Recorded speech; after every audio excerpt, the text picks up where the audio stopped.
वो लोकसभा उपाध्यक्ष हम लोग देखें। पहला पॉइंट है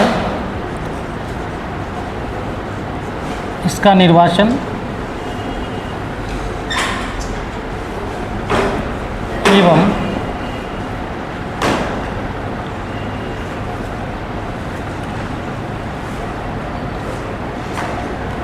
हटने की प्रक्रिया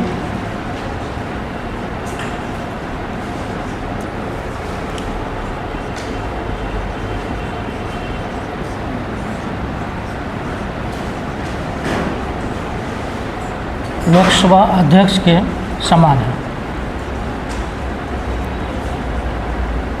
पहला पॉइंट में है कि इसका निर्वाचन उसी तरीके से होता है या हटाने की जो प्रक्रिया है, हटाने की जो प्रक्रिया है वो लोकसभा अध्यक्ष के समान ही है। जैसे लोकसभा अध्यक्ष का नियुक्ति होता है उसी तरीके से लोकसभा के उपाध्यक्ष का भी नियुक्ति होता है, और जिस प्रक्रिया से लोकसभा अध्यक्ष को हटाया जाता है उसी प्रक्रिया से इनको भी हटाया जाता है।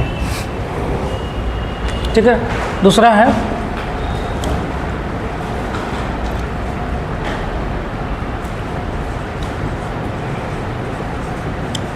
लोकसभा के अध्यक्ष की अनुपस्थिति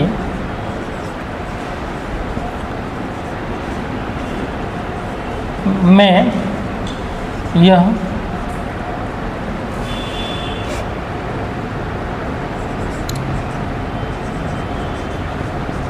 अध्यक्ष के रूप में कार्य करता है।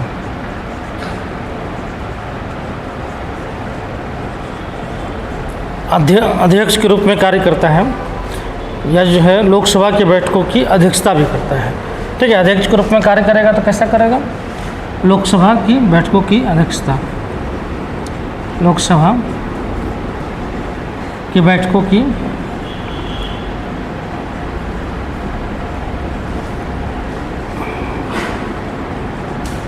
अध्यक्षता करता है। ठीक है।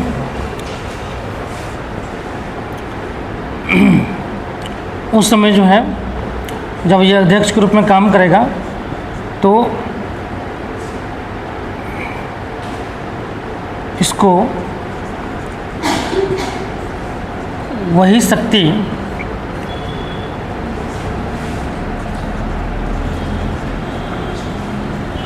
प्राप्त होगी जो लोकसभा अध्यक्ष को प्राप्त होती है।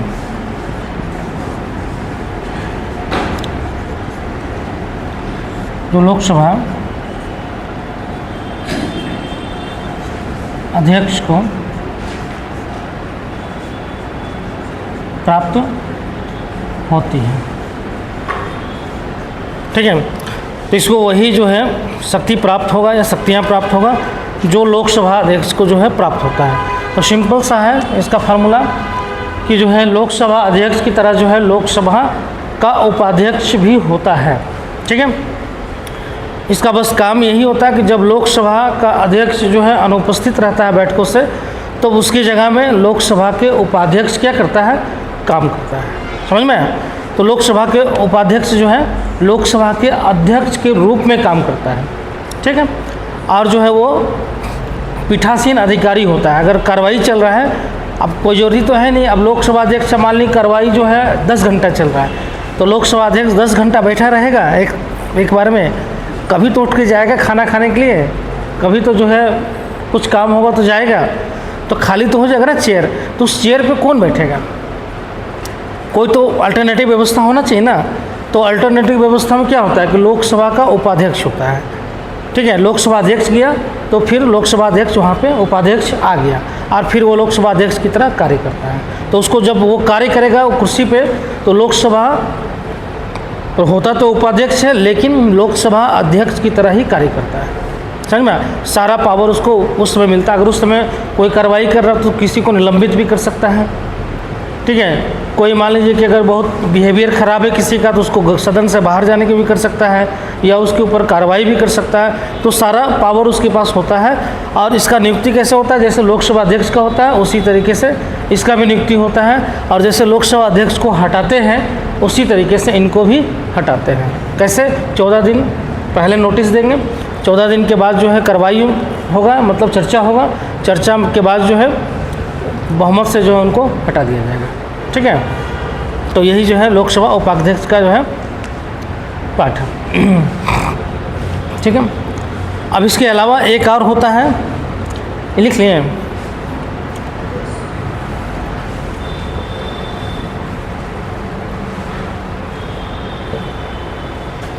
इसके अलावा होता है 10 सदस्यों का पैनल होता है। 10 सदस्यों का पैनल। अब जो है 10 सदस्यों का पैनल होता है। लोकसभा हुआ, अध्यक्ष, फिर उपाध्यक्ष हो गया। अब उसके नीचे क्या होगा? 10 सदस्यों का पैनल होगा। अब मान लीजिए कि सिंपल सा बात है कि अगर जो है लोकसभा अध्यक्ष, चूँकि कार्रवाई बहुत लंबा चलता है, अब मान लीजिए कि जो है कार्रवाई में अब शुरुआत तो मान लीजिए लोकसभा अध्यक्ष बैठ गया कुर्सी पे, अब 1-2 घंटा कार्रवाई करवाया, 2-3 घंटा कार्रवाई करवाया, फिर वो उठ के चला गया, फिर उपाध्यक्ष आ गया, फिर वो 1 घंटा बाद चला गया, तो फिर कौन आएगा? ठीक है। तो ये पैनल होता है 10 सदस्यों का। ठीक है। उस संसद के ही अलग अलग सदस्यों को बनाया जाता है, इस पैनल में रखा जाता है। और वो जो है जब वो चला जाएगा तो फिर इस पैनल में से कोई सदस्य आएगा, फिर उसके बाद कोई आएगा। इस तरह जो है 10 सदस्यों का जो है अल्टरनेटिव व्यवस्था होता है कि जो है वो पीठासीन अधिकारी के रूप में काम करते रहते हैं। ये लोकसभा अध्यक्ष इसको चुनता है, लोकसभा अध्यक्ष इसको जो है चुन लेते हैं। ठीक है।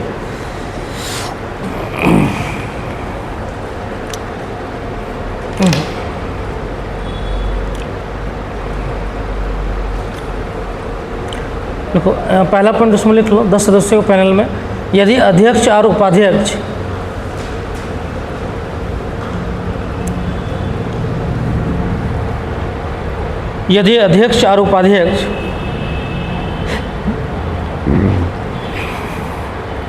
दोनों अनुपस्थित है तो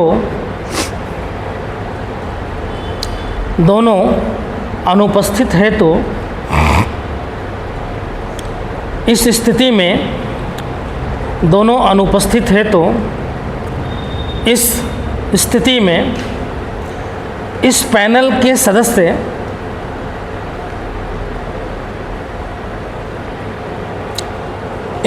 के सदस्य अपने अनुक्रम के आधार पर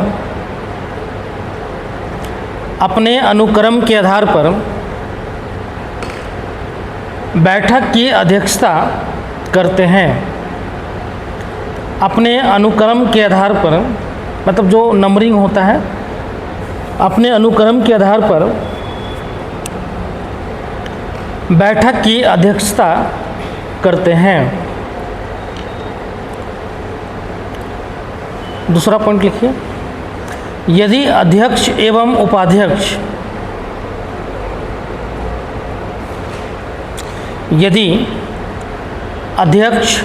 और उपाध्यक्ष दोनों पद रिक्त है तो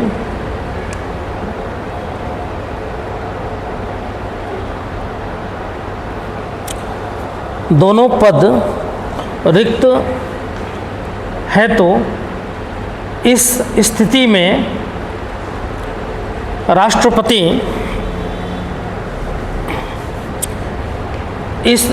में राष्ट्रपति किसी एक सदस्य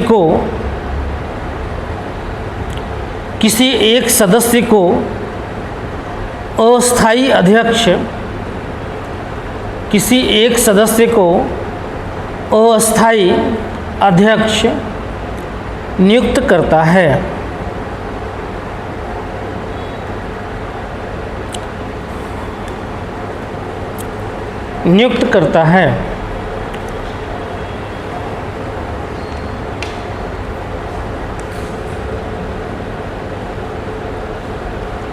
समझ में? हाँ। प्रोटेम स्पीकर का काम खत्म, उसका 2 ही काम होता है। जब नया लोकसभा का चुनाव होगा, नई लोकसभा का चुनाव होगा और प्रथम बैठक होगा तो सांसदों को शपथ दिलवाना, क्योंकि बिना शपथ का जो है सांसद को कोई अधिकार ही नहीं होगा, तो शपथ दिलवाएगा और फिर नया लोकसभा स्पीकर का चुनाव करवाएगा।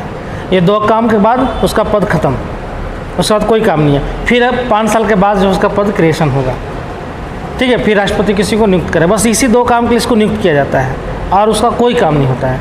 अब मान लीजिए कि जो है, अब मान लीजिए कि लोकसभा का अध्यक्ष का चुनाव कौन किया? सांसद की तरफ से। जो संसद है उसमें जो सांसद है वो सांसद जो है बहुमत के आधार पर इनका चुनाव किए। उपाध्यक्ष का भी चुनाव उसी तरीके से हुआ, बहुमत के आधार पर निर्वाचन हुआ। लेकिन जो है 10 सदस्यों का जो पैनल है ये लोकसभा अध्यक्ष ही चुन लेते हैं।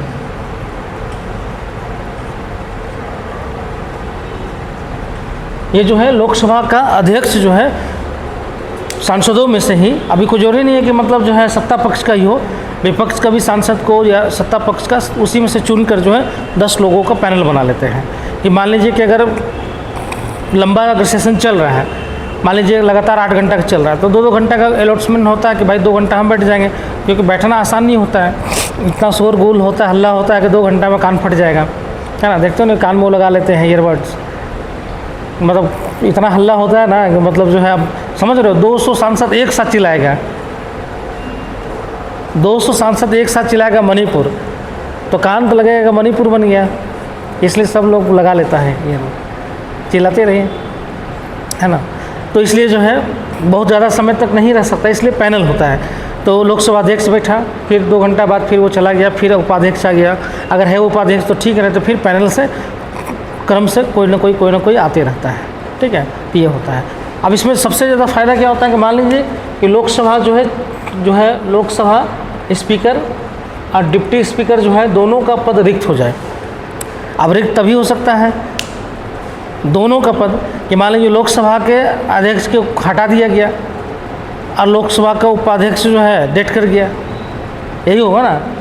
अब दोनों पद कैसे रिक्त होगा? जैसे मान लीजिए उपराष्ट्रपति राष्ट्रपति बन सकता है, राष्ट्रपति का डेथ हो जाए तो उपराष्ट्रपति तो राष्ट्रपति बनेगा ही, तो दोनों पोस्ट कब खाली होगा? जब दोनों निकल जाए तभी खाली होगा, नहीं तो एक तो रहेगा ही कोई ना कोई। तो दोनों जब निकल जाए तो फिर खाली होता, तब फिर सुप्रीम कोर्ट का जो है चीफ जस्टिस जो है राष्ट्रपति बनता है। अब तीनों निकल जाए तो वरिष्ठ कोई जज बनेगा, है ना। अभी बहुत कम संभावना होता है तीनों निकलने का, ठीक है। तो यहाँ पे दोनों जो है पद रिक्त हो जाए तो वैसे स्थिति में जो है राष्ट्रपति क्या करते हैं कि जो 10 सदस्यों का पैनल होता है, इसी में से किसी एक व्यक्ति को जो है अस्थाई जो है अध्यक्ष चुन लेते हैं, अध्यक्ष के रूप में जो है नियुक्ति कर देते हैं। मतलब ये लोकसभा का स्पीकर के रूप में काम करता है। तब तक करता है जब तक नया लोकसभा अध्यक्ष का चुनाव ना हो जाए। नया लोकसभा अध्यक्ष का चुनाव हो जाएगा फिर ये समाप्त हो जाएगा। लेकिन ये कौन करता है? राष्ट्रपति करते हैं। तो ये याद रखिएगा कि अगर क्वेश्चन पूछ देगा अस्थाई स्पीकर का चुनाव निम्नलिखित में से कौन करता है, अगर कभी क्वेश्चन पूछ दिया अस्थाई स्पीकर का चुनाव निम्नलिखित में से, क्योंकि अगर लोकसभा अध्यक्ष है तो परमानेंट है, उपाध्यक्ष है तो परमानेंट है, टेम्पोररी जो है स्पीकर का चुनाव कौन करेगा? तो लिख देगा लोकसभा के सदस्यों के द्वारा, है ना, लोकसभा के अध्यक्ष के द्वारा, उपाध्यक्ष के द्वारा, राष्ट्रपति के द्वारा, 4 ऑप्शन दे देगा। तो सिंपल सा बात दिमाग में जब चलता है कि लोकसभा का अध्यक्ष चुनाव तो भाई सांसद करता है, तो इसका भी तो वही करेगा, है ना। तो दिमाग में क्लिक करता है, तो एक लाइन में देखे ना, बस मार दिए, है ना, टिक मार दिए। जैसे कभी कभी ओवर कॉन्फिडेंस क्या होता है, ख़राब होता है। जैसे एक पिछले बार जो है 6th JPSC में जो है 6th या 7 में जो है एक क्वेश्चन पूछा था, हिस्ट्री क्वेश्चन था कि जो है कांग्रेस की प्रथम भारतीय महिला अध्यक्ष इनमें से कौन थी? क्वेश्चन पूछा था कांग्रेस की प्रथम भारतीय महिला अध्यक्ष इनमें से कौन थी, ठीक है। तो 4 ऑप्शन दिया हुआ था, एनी बेसेंट, सरोजिनी नायडू, है ना, उसके बाद जो है नलिनी सेन गुप्ता, एक और दिया हुआ था, या इनमें से कोई नहीं। अब जैसे देखा कि अच्छा महिला अध्यक्ष, ओवर कॉन्फिडेंस तो बहुत हाई होता है, जैसे महिला अध्यक्ष का नाम आता है दिमाग में तुरंत क्लिक करता है एनी बेसेंट, और सब जो है एनी बेसेंट मार मार के आ गया, सबको मैं एनी बेसेंट मारा, मतलब लगभग लोग एनी बेसेंट ही मार के आया। क्वेश्चन पूरा पढ़ा ही नहीं कि क्या पूछ रहा है, लेकिन पहली बार पूछा गया था कि भाई पहली प्रथम भारतीय महिला अध्यक्ष, एनी बेसेंट तो भारतीय थी नहीं, वो तो आयरिश थी, और यहाँ क्वेश्चन पूछ रहा भारतीय, समझ में? तो फंस गया। तो अब बच्चा है, बोले इसका क्या मारा सर? एनी बेसेंट इसका तो कन्फर्म है सर। अरे एनी बेसेंट कैसे मारे हो जी तुम? बोला सर एनी बेसेंट। अरे यहाँ भारतीय महिला थी और भारतीय महिला है कांग्रेस अध्यक्ष, सरोजिनी नायडू होगी ना। अब उस सर पकड़ के बैठ गया। 2 नंबर का बात था, एक क्वेश्चन 2 नंबर, और बहुत लोगों का 2-2 नंबर से भी छूट जाता है। पीटी का एग्ज़ाम नहीं होता है, सर पकड़ के बैठ गया। 1-2 लड़का कैसा हुआ था जिसका 2 नंबर से जो ना एग्ज़ाम छूटा था, 2 नंबर से एग्ज़ाम छूटा था, पीटी नहीं हो पाया था और खूब रोया था। हम लोग देखो यही क्वेश्चन तुमको ले डूबा।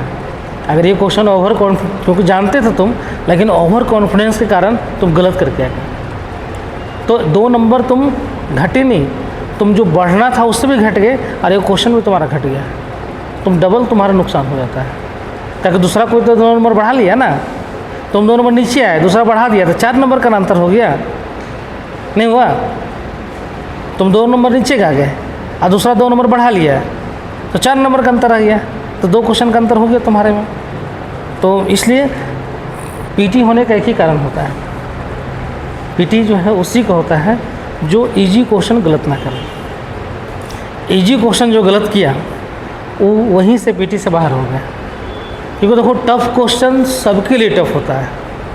अगर टफ क्वेश्चन पूछ रहा है तो सबके लिए टफ है और सबको दिक्कत है उसमें, लेकिन इजी क्वेश्चन तो सबके लिए टफ नहीं ना है। इजी क्वेश्चन तो आप गलत करेंगे, दूसरा तो सही करके आएगा। अगर 5 क्वेश्चन इजी क्वेश्चन आप गलत करके आ गए और 5 अगला अगर इजी क्वेश्चन सही करके आ गया तो ख़त्म हो गया कहानी आपका, 10 नंबर ऐसे ही समाप्त हो गया। तो पीटी निकालने का सबसे पहला फंडा ही होता है, जो बेसिक इजी क्वेश्चन है उसको कंप्लीट करना है। और इजी क्वेश्चन का मतलब क्या होता है? अब पढ़े ही नहीं था आपके इजी क्या, समझ में? अगर पढ़े ही नहीं है तब इजी तो कोई मतलब ही नहीं है। लेकिन अगर पढ़े हैं जो बहुत इजी का मतलब होता है एक लाइनर जो क्वेश्चन होता है, एक लाइनर जो क्वेश्चन होता है, ठीक है।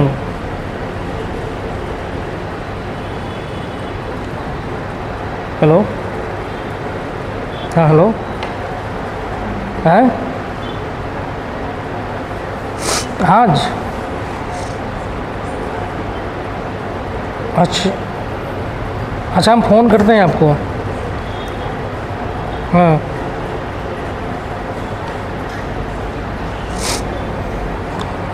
अच्छा रुकिए ना, फ़ोन करते हैं आपको, रुकिए ना, मैं अभी बिजी हैं। ठीक ठीक।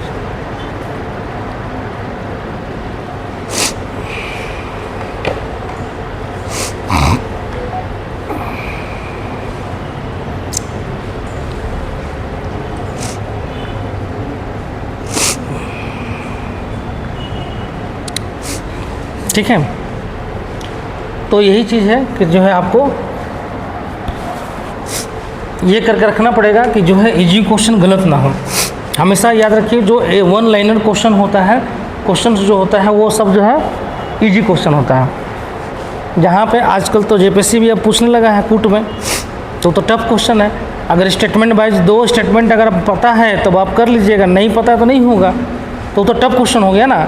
इजी क्वेश्चन तो है जो 1 लाइनर वाला टाइप का है, इस टाइप का क्वेश्चन जो बेसिक टाइप का होता है उसको गलत नहीं करना है। गलत हुआ तो आपका समाप्त हो जाएगा। ठीक है, ये हो गया आपका पैनल का।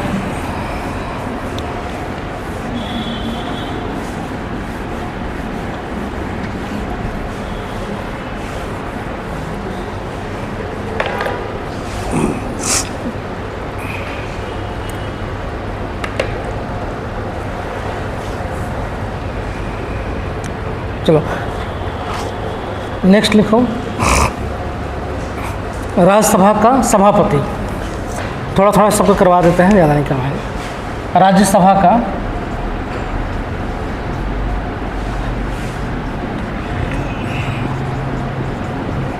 सभापति।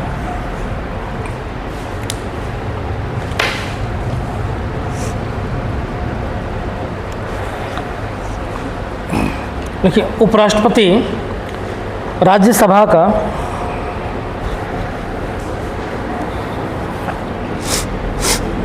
राज्यसभा का पदेन सभापति होता है।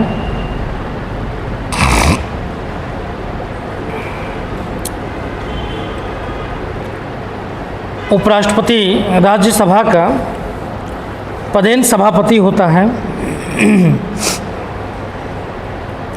दूसरा पॉइंट, इसकी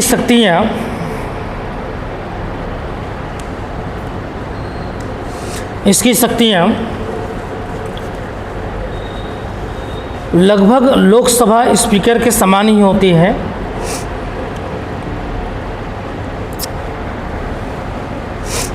लगभग लोकसभा स्पीकर के समान ही होती है।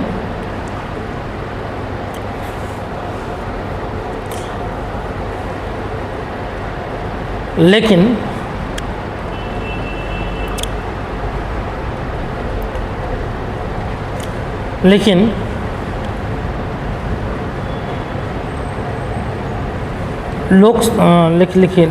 लोकसभा स्पीकर की तरह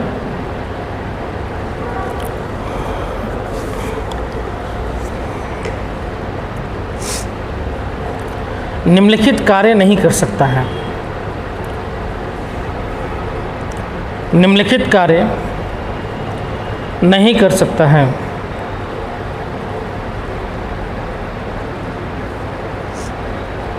पहला, धन विधेयक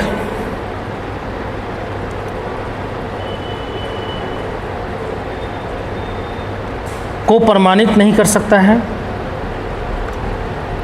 धन विधेयक को प्रमाणित नहीं कर सकता है,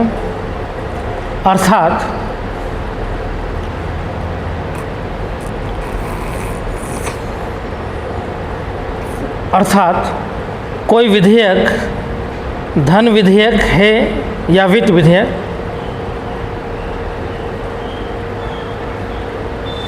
अर्थात कोई विधेयक धन विधेयक है या वित्त विधेयक, इसकी प्रामाणिकता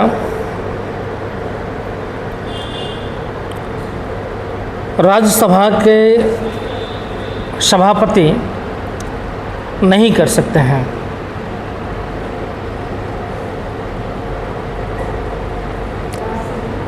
कि सभापति नहीं कर सकते हैं।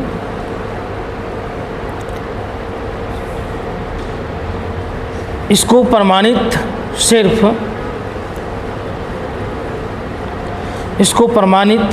सिर्फ लोकसभा अध्यक्ष द्वारा किया जाता है। इसको प्रमाणित सिर्फ लोकसभा अध्यक्ष द्वारा किया जाता है। दूसरा पॉइंट लिखिए।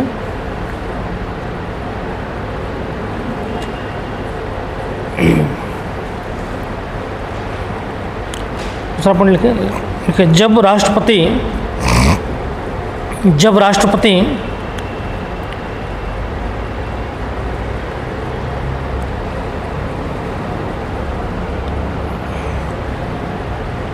राज्यसभा और लोकसभा के बीच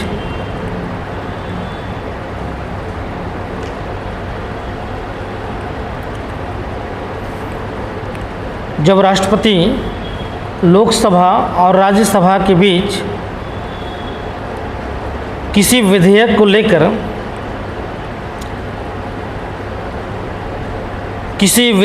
लेकर गतिरोध उत्पन्न हो जाता है,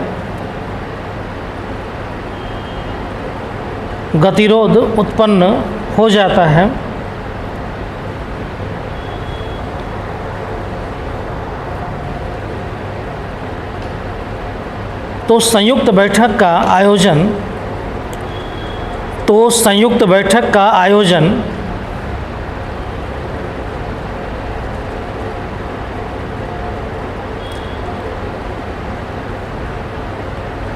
राष्ट्रपति द्वारा किया जाता है।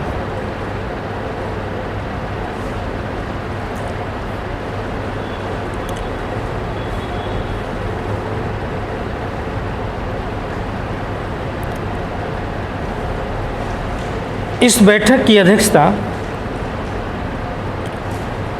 राज्यसभा के सभापति द्वारा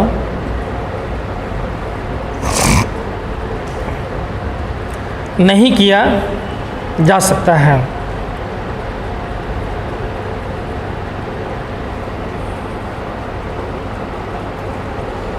नहीं किया जा सकता है।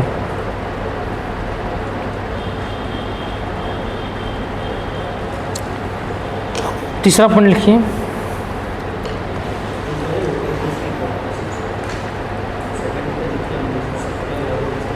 लोक संयुक्त बैठक की अध्यक्षता राज्यसभा के सभापति के द्वारा नहीं किया जा सकता है।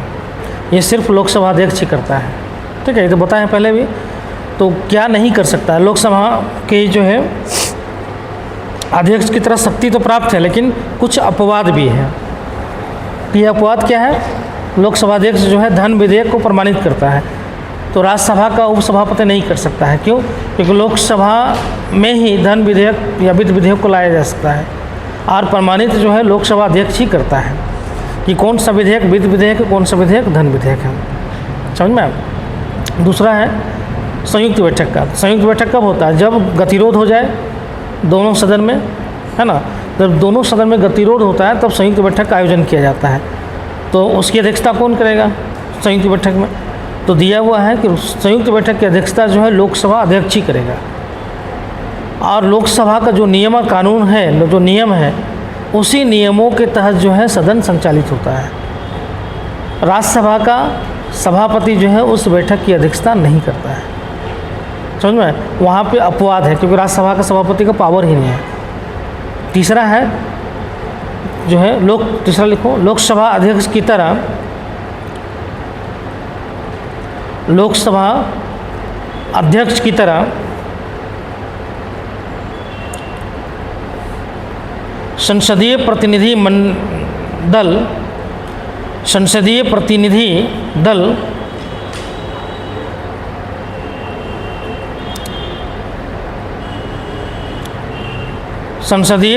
दल राज्यसभा के सभापति के द्वारा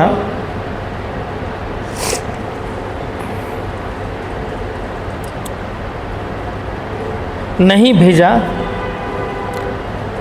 जाता है।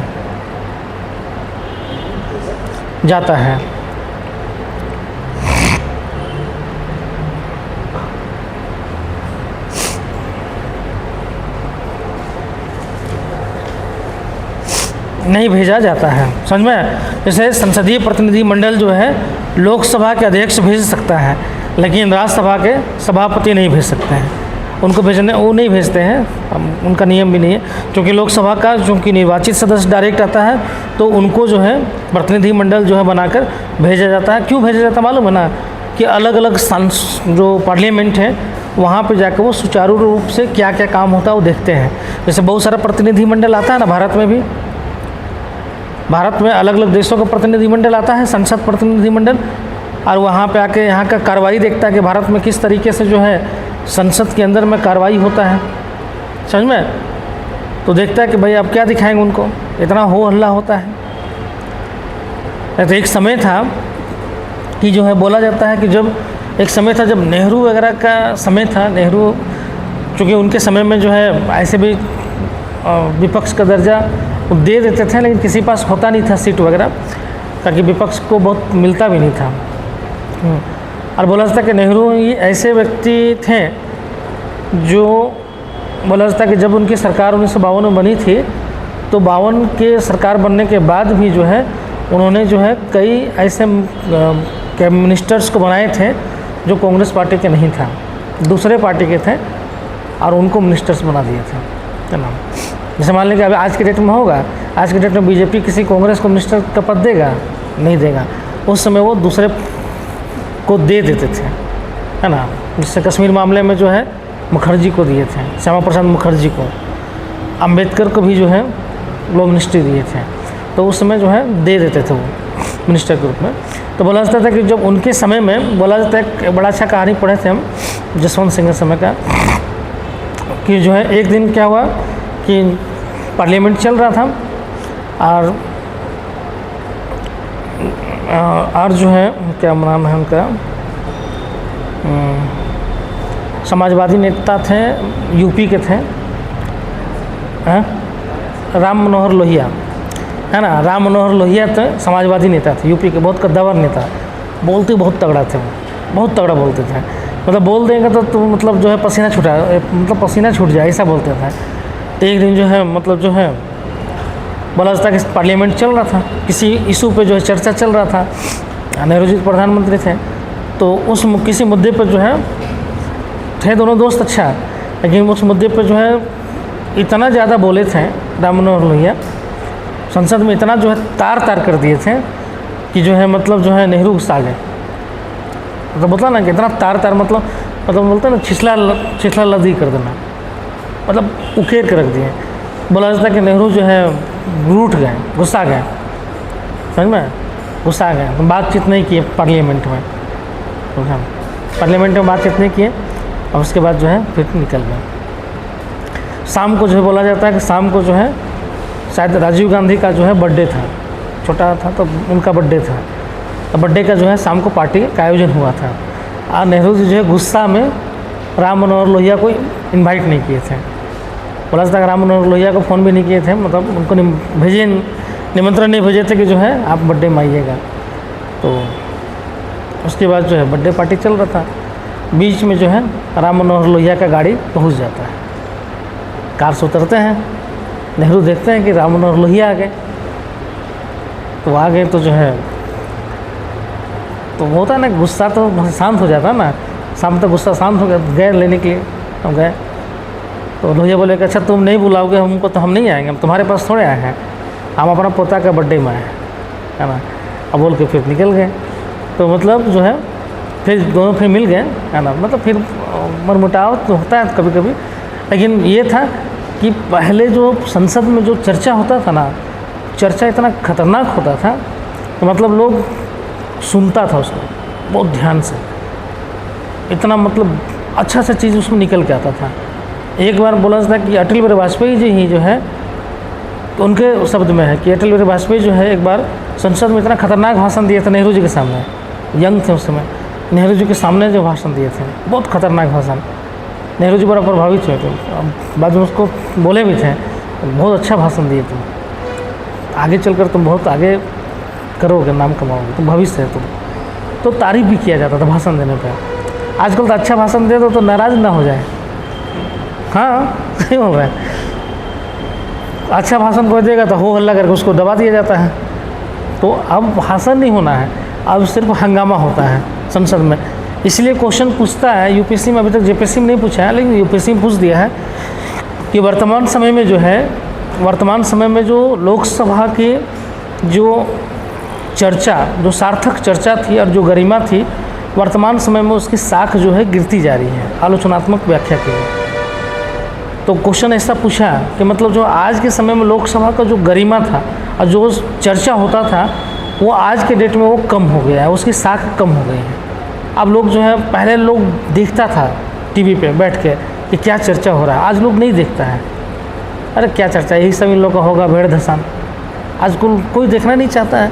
अब कुछ उसमें से वीडियो क्लिप आ गया सोशल मीडिया में तो लोग देख लेता है, नहीं तो ऐसे कौन बैठ के न्यूज़ देखता है, चर्चा क्या हो रहा, कौन क्या बोल रहा है। लेकिन पहले लोग बैठ के देखता था, क्योंकि उससे बहुत नॉलेज मिल जाता था, डायमेंशन बताया जाता था, कोई भी नीति का डायमेंशन बताया जाता था, समझ में, कोई भी नीति का डायमेंशन होता था। तो मान लीजिए सरकार कोई नीति लेके आई है और उसका कोई डायमेंशन वो छोड़ दी, तो विपक्ष उसका डायमेंशन बताता था कि देखो आप ये नीति लेके आए तो इसका जो है इफेक्ट जो है आप सिर्फ दिखा रहे हो कि इसका जो है इकोनॉमिकल इफेक्ट तो बहुत अच्छा है, पॉजिटिव है, इससे इकोनॉमी जो है बूस्टअप हो जाएगा, लेकिन इसका सोशल इफेक्ट आप देख रहे हो, सोशल इफेक्ट इसका क्या नुकसान होगा, समाज में इसका क्या परिणाम होगा, इसका जो है इन्वायरमेंट इफेक्ट देख रहे हो, पर्यावरण पे क्या इसका इफेक्ट पड़ेगा, तो उस पे जो है चर्चा विपक्ष करता था कि आप इसका नुकसान को आप आकलन नहीं कर रहे हो, नुकसान हो गई है। तो पहले इस तरीके का जो है ना डायमेंशन वाला चर्चा होता था ना, तो आइडियाज़ भी लगता था कि चलो एक सब्जेक्ट है, अभी हम लोग को पता ही नहीं चलता है किसी का डायमेंशन क्या है, डायमेंशन ही पता नहीं चलता है। तो मतलब अगर कोई नीति बनाएगी या कोई प्रोग्राम है, उसका डायमेंशन क्या है, उसका सोशल जो है उसका इफ़ेक्ट क्या होगा, उसका इकोनॉमिकल इफ़ेक्ट क्या होगा, उसका पॉलिटिकल इफ़ेक्ट क्या। आजकल तो हर प्रोग्राम में जो है पॉलिटिकल इफ़ेक्ट ही दिखता खाली है, और या तो इकोनॉमिकल इफ़ेक्ट। अब उसका सोशल इन्वायरमेंटल इफ़ेक्ट तो पता ही नहीं चलता है। कहीं मालूम चलता है कि कहीं पे जो है ट्रेन चलाना, अथी चलाना है, मेट्रो चलाना है, तो मालूम चला कि जो है 4000 पेड़ को काट दिया गया। अभी जो है छत्तीसगढ़ में जो है फैक्ट्री लगाना है, तो पूरा जंगल को साफ़ कर दिया जा रहा है। तो उसका इन्वायरमेंटल जो है फैक्टर तो नज़र आ रहा है, बहुत नुकसान है। अगर 5000 10,000 पेड़ को आप काट देते हैं तो फिर उसका जो है नुकसान भी तो होगा।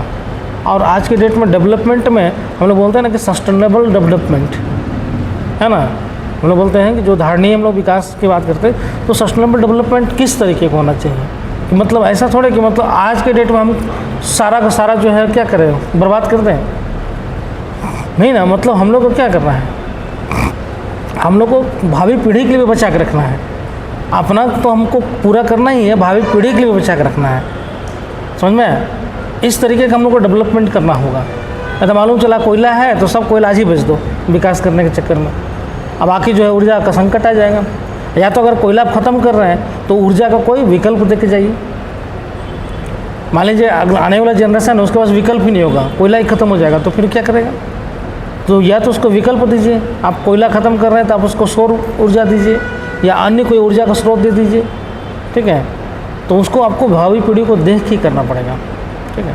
तो पर्यावरण उसी तरीके से आज के डेट में हम लोग देख रहे हैं कि 2024 तक आते आते आज 46-47 डिग्री पहुंच गया है, कहीं कहीं तो 50 डिग्री पहुंच गया है, समझ में।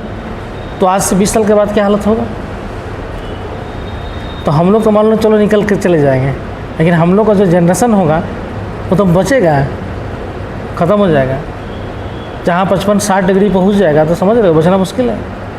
तो उसके लिए आपको करना पड़ेगा वो इंतज़ाम। या तो आप ग्लोबल वार्मिंग को कम करो, है ना, आप कार्बन डाइऑक्साइड का उत्सर्जन कम करो, पेड़ अधिक से अधिक आपको लगाना होगा। पेड़ आप लगाएंगे कहाँ, सारा जंगल तो साफ़ होकर घर बन जा रहा है, बिल्डिंग्स बन जा रहा है, नया नया प्रोजेक्ट्स बन रहा है। आजकल तो जो है मालूम चला कि फन कैसल भी चल रहा है। पहले लोग नहाने के लिए जो है नहर में जाता था, तालाब में जाता था, आजकल जो है फन कैसल टाइप का बन जा रहा है नहाने के लिए। तो कितना एकड़ बन रहा है वो, तो साफ़ ही तो हो रहा है सारा ना। तो फिर वो कहाँ साफ कर पाइएगा, ज़मीन तो धीरे धीरे कम होते चला जा रहा है, तो इफेक्ट उसका नज़र आएगा। तो एक ही उपाय है कि हर घर में एक पेड़ लगाइए, अपने घर में 1 पेड़ 2 पेड़ रखिए आप, तभी आप बच पाएंगे पेड़ के छाप से, पर्यावरण को बचा पाएगा नहीं। और जो एसी जो चलता है, एसी का तो सबसे ज़्यादा जो है पर्यावरण जो है सबसे ज़्यादा उसका नुकसान है, नहीं है। कार्बन, अच्छा गाड़ी वगैरह चलता है, कार्बन मोनोऑक्साइड निकलता है उसमें से, सिर्फ सल्फर ही भेज रहा है वो ऊपर में, ठीक है। तो संसदीय प्रतिनिधि दल जो है आपका हो गया। राज्यसभा का उपसभापति है, तो इनका जो है चूँकि राज्यसभा का सभापति है तो पदेन होते हैं, लेकिन राज्यसभा का उपसभापति जो है उपसभापति है तो इनका निर्वाचन होता है, ठीक है। राज्यसभा को इनका निर्वाचन होता है, ठीक है। निर्वाचन कैसे होता है, तो जो राज्यसभा के सांसदों के द्वारा, राज्यसभा के सांसदों के द्वारा, सांसदों के द्वारा जो है इनका निर्वाचन होता है। जैसे लोकसभा अध्यक्ष का निर्वाचन होता है, उसी तरह से राज्यसभा के उपसभापति का, सभापति का नहीं, क्योंकि सभापति ऑटोमेटिक उपराष्ट्रपति जो है पदेन अध्यक्ष होता है, तो उनका कोई निर्वाचन नहीं होता, लेकिन उपसभापति का जो है निर्वाचन होता है, ठीक है। उपसभापति का निर्वाचन होता है, कैसे होता है, उसी तरह से बहुमत के आधार पर, ठीक है। राज्यसभा के सदस्यों का बहुमत के आधार पर जो है क्या होता है, इनका निर्वाचन होता है। और हटाने की भी प्रक्रिया जो है वो सही है, हटाने की जो प्रक्रिया है ये भी उसी तरीके से है, 14 दिन पूर्व नोटिस पे जो है लाया जाएगा, फिर जो है चर्चा होगा, फिर चर्चा होगा और चर्चा होने के बाद जो है बहुमत के आधार पर इनको जो है हटा दिया जाएगा।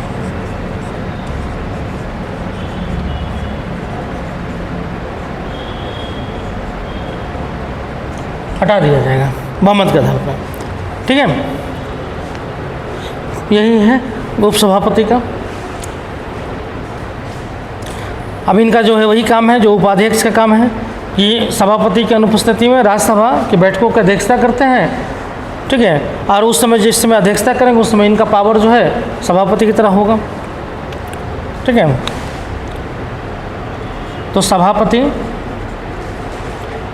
की अनुपस्थिति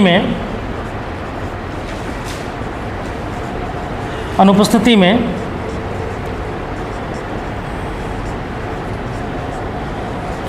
राज्यसभा की बैठकों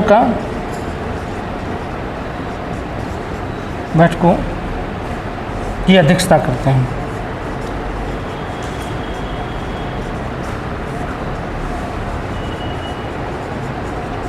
बैठकों की अध्यक्षता करते हैं, यही है।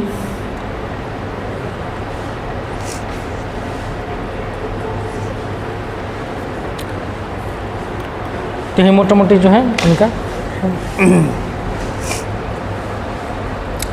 हो गया, लिख लो। तो फिर उसी तरह पैनल इनका भी है, उसमें 10 सदस्यों का पैनल था, इसमें जो है सदस्यों का पैनल है। 10 सदस्यों का पैनल नहीं, क्योंकि संख्या निश्चित नहीं होता इसमें।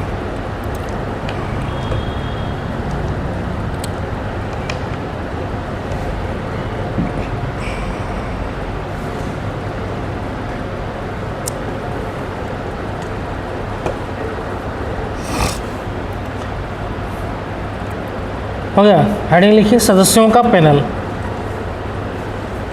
सदस्यों का पैनल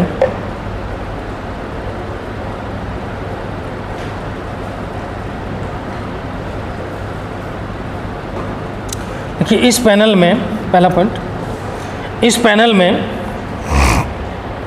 सदस्यों की संख्या निश्चित नहीं होती।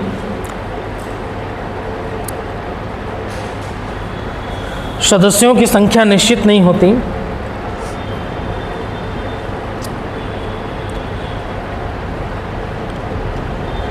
यदि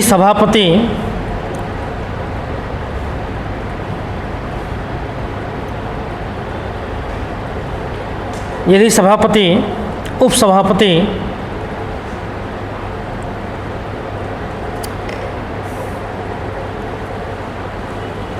दोनों अनुपस्थित हैं तो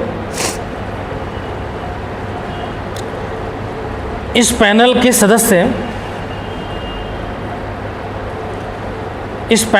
सदस्य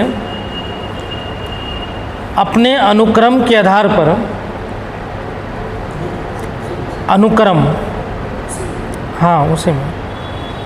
इस पैनल के सदस्य अपने अनुक्रम के आधार पर बैठकों की अध्यक्षता करते हैं। बैठकों की अध्यक्षता करते हैं। नेक्स्ट पॉइंट,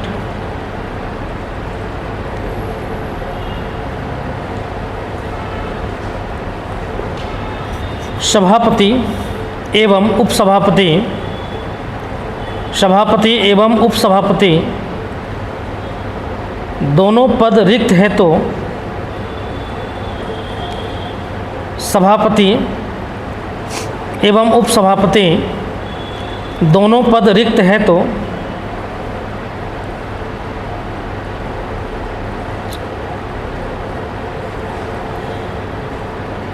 राष्ट्रपति सदस्यों में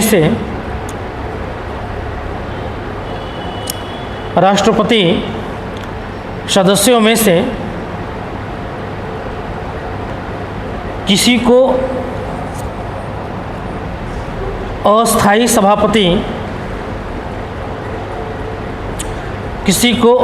सभापति नियुक्त कर सकते हैं।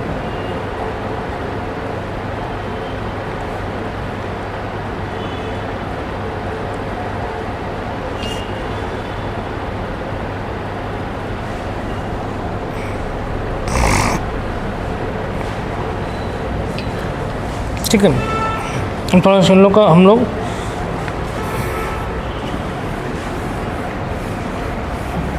मोटा मोटी एक चार्ट बना के दे रहे हैं, तो चार्ट से समझ जाओगे पूरा पूरा पीटी लाइक क्वेश्चन पकड़ा जाएगा।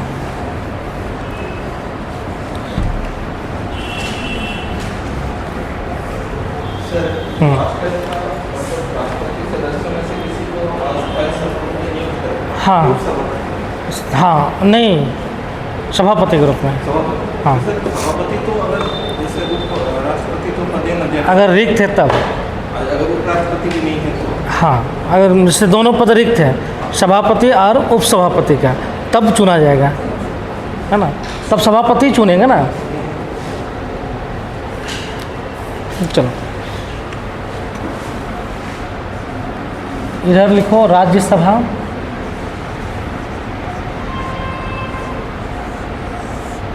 इधर लिखो लोकसभा।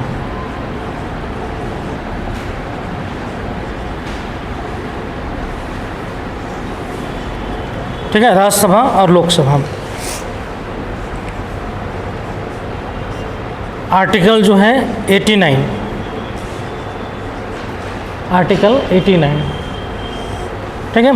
आर्टिकल 89 में जो है, ठीक है, सभापति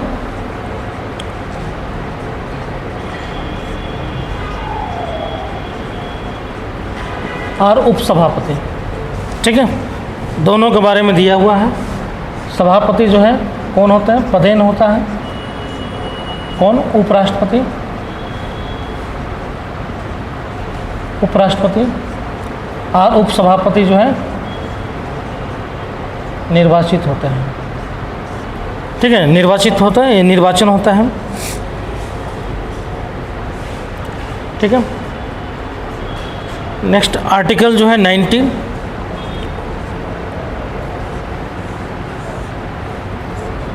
आर्टिकल 90 में है उपसभापति का कार्यकाल,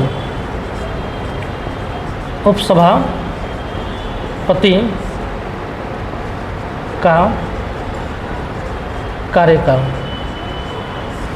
ठीक है। उपसभापति का कार्यकाल वो हटाने की प्रक्रिया, हटाने की प्रक्रिया, ठीक है। मालूम है कैसे हटाया जा सकता है।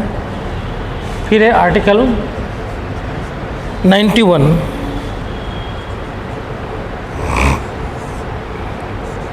आर्टिकल 91 में है अनुपस्थित हो,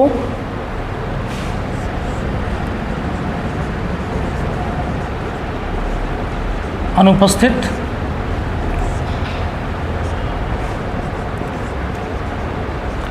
रिक्त हो,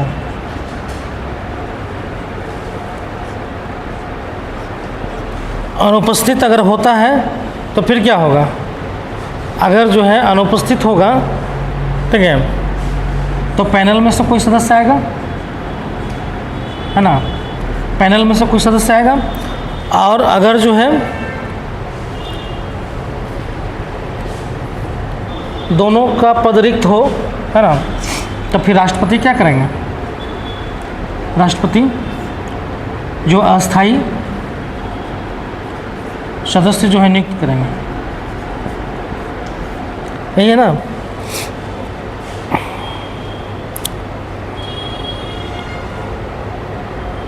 ठीक है, इधर आ जाए लोकसभा में हम लोग, तो लोकसभा में जो है आर्टिकल 93, ठीक है, आर्टिकल 93 अध्यक्ष एवं उपाध्यक्ष,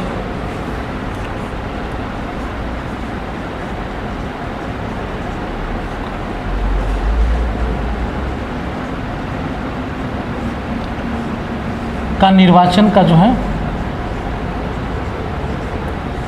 यहाँ पर जो है निर्वाचन का जो है दिया है अनुच्छेद 94, आर्टिकल 94,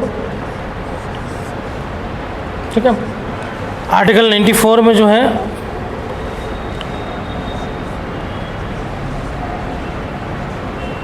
अध्यक्ष और उपाध्यक्ष इन दोनों के लिए जो है कार्यकाल वो हटाने की रीति,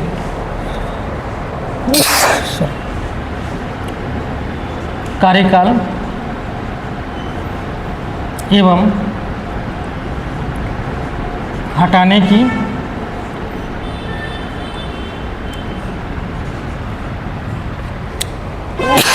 प्रक्रिया, ठीक है, हटाने की प्रक्रिया।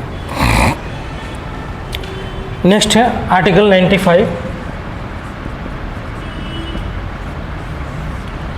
आर्टिकल 95 में जो है वही है, ठीक है। अब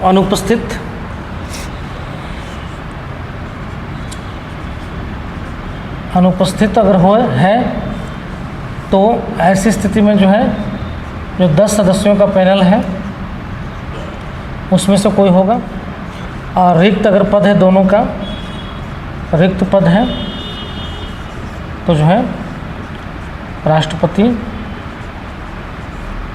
राष्ट्रपति अस्थायी जो है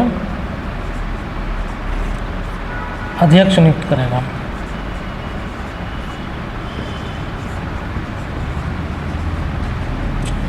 ठीक है, ठीक है। इसमें देखो, लेकिन जो नियुक्त करेगा, ये अस्थायी अध्यक्ष को नियुक्त करेगा, वो पीठासीन अधिकारी नहीं होगा।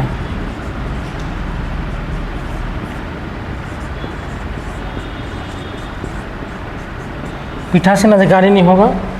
और इसमें है आर्टिकल 96। आर्टिकल 96 पीठासीन अधिकारी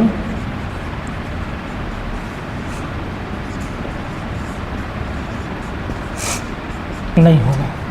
यही है, आर्टिकल के साथ बता दिया।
हो गया।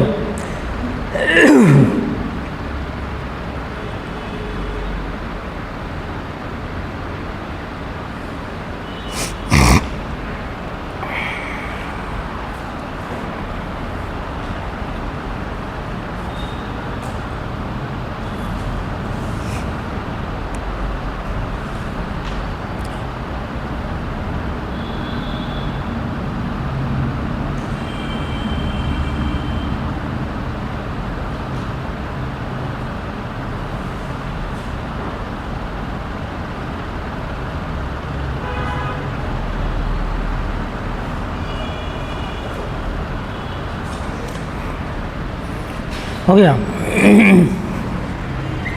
चलो, ये बात है।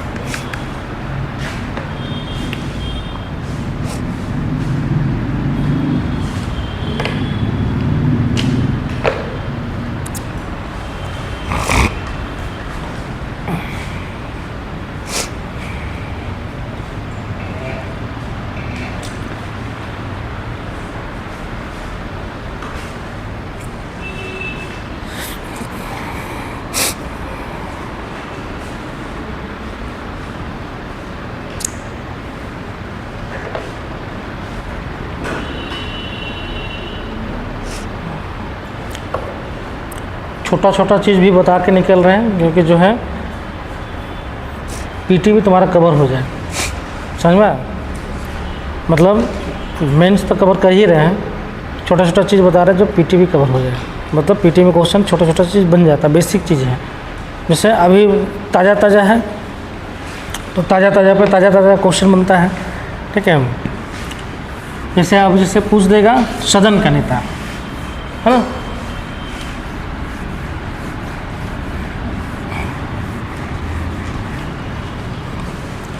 जैसे पूछा सदन के नेता,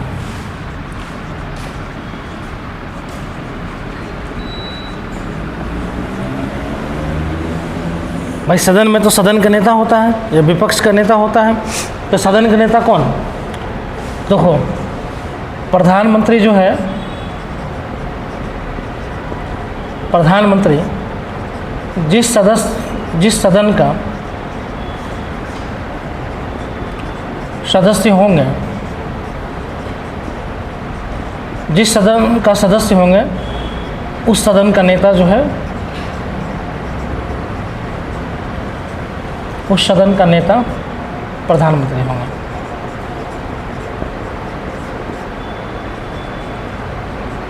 ठीक है, जिस सदन में प्रधानमंत्री जिस सदन के सदस्य होंगे, जैसे अभी मोदी जी हैं तो किसका सदस्य हैं? लोकसभा के, क्योंकि लोकसभा चुनाव लड़े हैं ना, तो लोकसभा के सदस्य हैं बनारस सीट से, है ना। तो ये सदन के कहाँ के नेता होंगे? लोकसभा के। तो लोकसभा सदन के नेता जो है कौन है? मोदी जी हैं, ठीक है, प्रधानमंत्री होते हैं सदन के नेता, क्योंकि सदस्य यहाँ के हैं। मनमोहन सिंह कहाँ के होंगे? मनमोहन सिंह जो है राज्यसभा से थे, तो राज्यसभा के सदन के नेता थे, ठीक है। जिस सदन का जो है सदस्य प्रधानमंत्री होता है उस सदन का नेता जो है प्रधानमंत्री होते हैं। जबकि दूसरे सदन जो है, दूसरे सदन का जो है, दूसरे सदन का नेता जो है किसी कैबिनेट मंत्री को बनाया जाता है, किसी कैबिनेट मंत्री को बनाया जाता है, ठीक है। तो दूसरे जो है सदन में सदन का नेता कौन होगा? तो कोई दूसरा कैबिनेट मंत्री होगा। जैसे अभी लोकसभा में कौन है? प्रधानमंत्री हैं, मोदी जी हैं। तो राज्यसभा में कौन है? नड्डा जी हैं, सदन के नेता। अभी वर्तमान में नड्डा जी को जो है अभी हेल्थ मिनिस्टर बनाया गया ना, अभी उनको मंत्री बनाया गया है, और जो है साथ में जो है सदन के नेता भी हुए राज्यसभा में।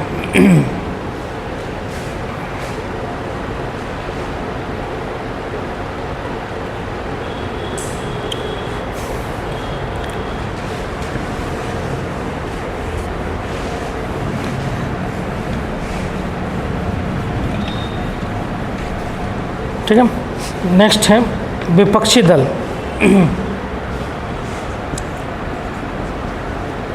विपक्षी दल, तो विपक्षी दल जो है बोला जाता है, विपक्षी दल का दर्जा जो है प्राप्त करने के लिए किसी भी दल के पास सदन में कम से कम 10% सीट होना चाहिए, ठीक है। विपक्षी दल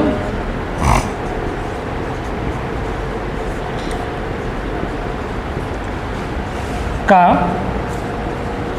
दर्जा प्राप्त करने के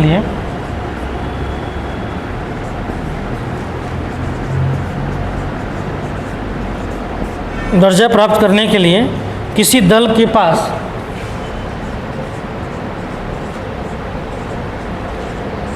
किसी दल के पास